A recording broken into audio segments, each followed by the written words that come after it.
최근 9.19 남북 군사합의 체결 5주년을 계기로 사실상 사문화된 합의의 존속 여부가 또 도마에 올랐습니다. 하지만 무턱대고 수정 폐기에 나설 경우 북한이 원하는 대로 악용될 수 있다는 우려 또한 큰 게 사실입니다. 오늘 한뼘더에서는 현실적으로 어떤 9.19 합의 정책이 최선이 될지 이해득실을 따져보도록 하겠습니다. 갈태웅 기자입니다. 야산 중턱에 멈춰선 궤도형 차량. 신속하게 발사관을 조준해 포탄을 쏩니다. 한반도 유사시 대화력전 핵심인 대구경 다련장 로켓 에메랄드입니다. 지난해 여름 수도권 한 포병부대는 강원도 동해안에서 에메랄드 실사격을 벌였습니다. 9.19 군사합의 위반이라는 북한 억지 주장에 빌미를 주지 않기 위해서였습니다.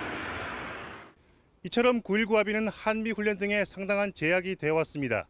안보 재앙이라는 비판이 줄기차게 나온 이유입니다. 9.19 군사 합의에 대한 군사적 취약성이 그동안 군에서 여러 가지 보완책을 내놓았습니다만 한번 전반적으로 보고 추가적으로 보완할 거 있으면. 문제는 보완이 현실적으로 가능한지입니다. 북한은 잦은 위반으로 이미 합의를 사문화시켰지만 파기를 먼저 선언하지 않고 있습니다.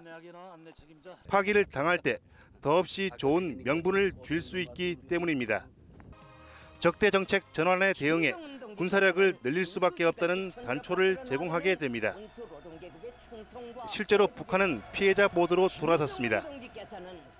우리와의 대결에서 가장 첨예하고도 결정적인 전장으로 되고 있는 바다에서 저들이 군사기술적 우세를 어떻게나 유지해보려고 했던 목적에서부터였습니다.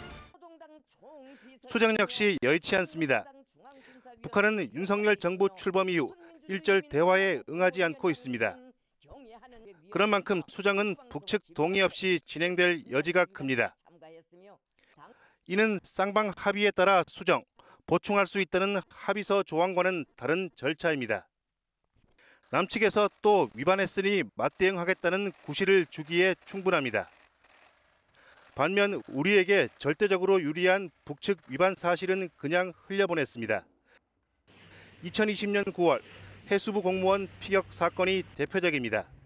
김정은 북한 국무위원장의 유감 표명에 맞춰 합의서 보완을 종용할 절호의 기회였습니다. 하지만 정부는 오히려 합의 위반 사례에서 빼버렸습니다. 역지사지에서 그분들의 형제나 가족들이 이런 비참한 죽임을 당하고 그 사람들 가족들한테 일어났다면 과연 그런 행동을 할 건지. 지금부터라도 폐기, 수정 명분을 축적해야 할 필요성이 제기됩니다. 위반 건수 집계를 넘어 책임이 전적으로 북한에 있음을 지속적으로 알려야 한다는 뜻입니다. 일본 정부는 북한 한도탄 도발 때마다 베이징, 북한 대사관으로 엄중 항의하고 있습니다. 즉답을 듣기보다 향후 자위조치 근거를 마련하는 차원입니다.